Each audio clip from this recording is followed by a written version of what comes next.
faites les prières des imams, vous dites que celui qui veut amener le désordre, que Allah s'occupe de lui dans son sommeil, comme il va amener le désordre. Vous avez souffert de Boko Haram, nous les anglophones, nord, on a souffert des bandits qui sont venus tromper les populations, mais nous avons vu les conséquences.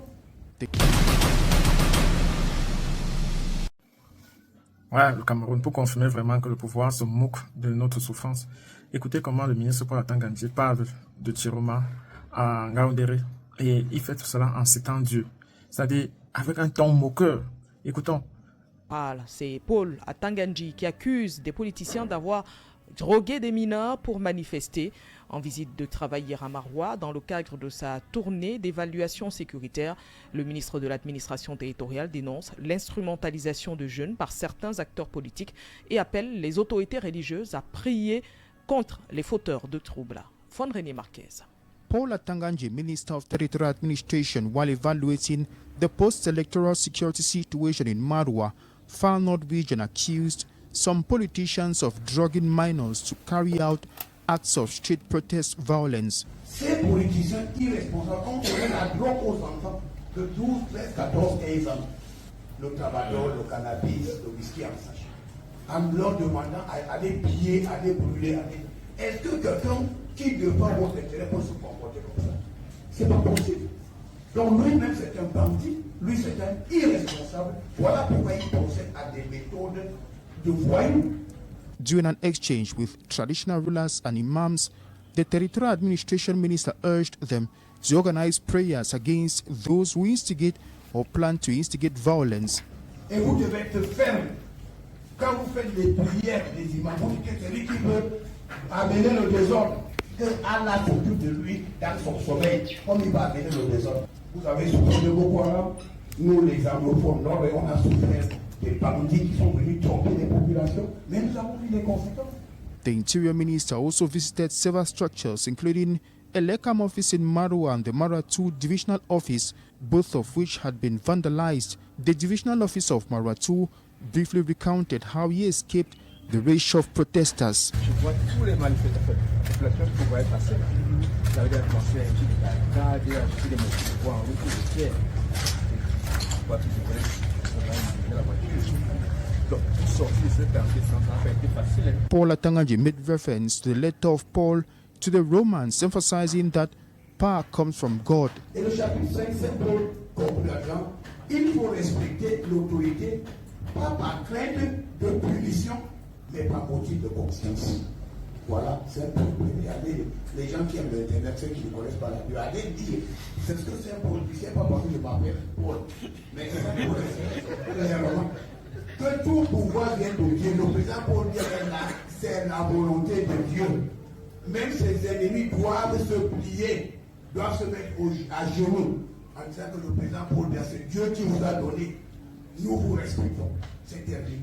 Et celui qui ne respecte pas l'autorité, c'est le tonnerre qui va s'occuper de lui. C'est pas de dire, oh, il m'est revenu que ce candidat est allé chercher les marabouts dans les pays à gauche, à droite. Les marabouts ne donnent aucun pouvoir à quelqu'un. C'est des histoires.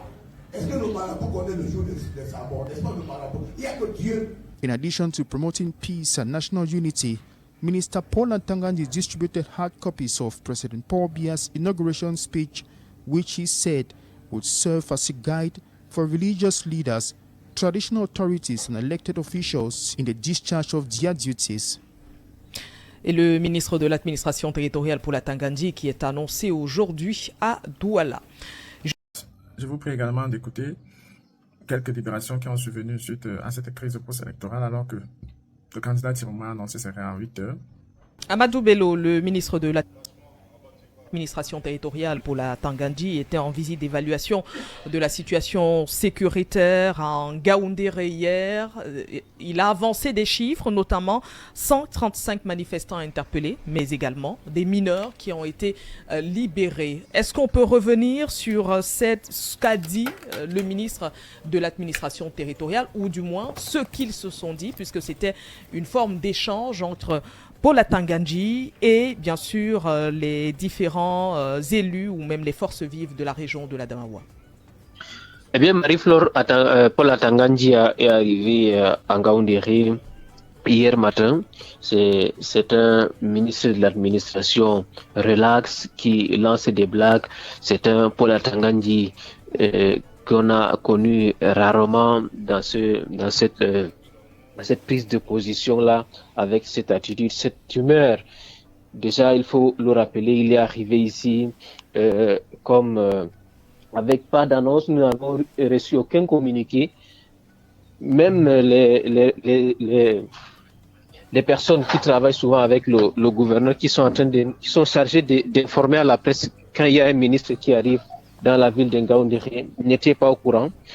Alors il est arrivé, il a tenu une réunion de sécurité avec les autorités administratives, les 5 préfets des départements de la région de l'Adamawa, les sous-préfets des arrondissements d'Ngaoundéré, 1er, 2e et 3e. Et dans un second temps, il a également tenu réunion avec les responsables des communautés, les leaders traditionnels et les autorités religieuses. Il a partagé avec eux une copie du discours d'investiture du président Paul Biya lors de la cérémonie d'investiture à l'Assemblée nationale. On a donc vu un ministre qui est venu prêcher le message de paix, de réconciliation selon ses propos. Il y a 135 arrestations, selon lui, les chiffres qui lui ont été fournis par le gouverneur de la région de l'Adamawa, parmi lesquels 70 mineurs dont l'âge varie entre 12 et 16 ans, qui ont été libérés selon le ministre de l'administration territoriale et de la décentralisation. Amadou Bello, le ministre de l'administration. Alors, vous avez le récit d'Amadou Bello depuis Ngaoundéré, qui vous dit que 70 mineurs ont été libérés un jour avant la date d'intimatum d'Issa Tiroma Bakary. Est-ce que cela est largement suffisant pour se mettre sur la dent? Ou alors on crache sur ça en disant que on aurait souhaité mieux? Mais cette communication a une suite. Je vous prie de suivre la suite. Emmanuel Tonga, vice-président du FCC et soutien de l'opposant Issa Tiroma Bakary, a été libéré hier soir du CED où il était détenu. Parallèlement à la prison centrale de Maroua, 13 personnes ont retrouvé la liberté hier mardi. Parmi elles, 9 sont des mineurs. Ces libérations portent à 73 le nombre total de personnes libérées récemment dans ce contexte. Ces mesures surviennent dans un climat politique tendu marqué par des arrestations suivies de remises en liberté progressives. Je vous prie de suivre ce camion qui s'est calciné du côté de l'Adamawa. Les récits qui ont véhiculé n'ont pas toujours été vrais. Voici le récit d'Adamo, correspondant de Balafon. Renversé peu après la falaise de Ngaoundéré sur la nationale numéro 1 hier, on déplore un mort, 5 blessés et plus de 13 maisons réduites en cendres. Les habitants ont dû être évacués. Le gouverneur de la région de l'Adamawa s'est rendu sur les lieux pour constater les dégâts. La correspondance de Amadou Bello. Un panache de fumée s'échappe de ce semi-remorque en flammes. Le chauffeur est en train d'être calciné. Inconsolable, l'un des rescapés est en train de vivre son pire cauchemar. La scène se déroule à Har, dans l'arrondissement d'Embe, sur la nationale numéro 1.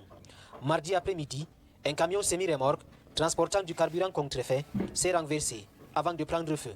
Au moins 17 habitations sont parties en fumée. La mine triste, Bassane Dieudonné contemple ce qui fut sa maison. Cet agriculteur est aujourd'hui à la Belle Étoile. 500 quelques de mètres que j'ai perdu la voiture de mon enfant. C'est une petite case que j'ai. Et en plus, le magasin, il y avait les sacs de ciment et les sacs d'arachide là-bas. Et tout est brûlé. Aussitôt alertés, les autorités administratives, conduites par le gouverneur de l'Adamawa, sont descendues sur le site. Cet autre accident remet au goût du jour l'état de dégradation avancé de la nationale numéro 1. Amadou Bello.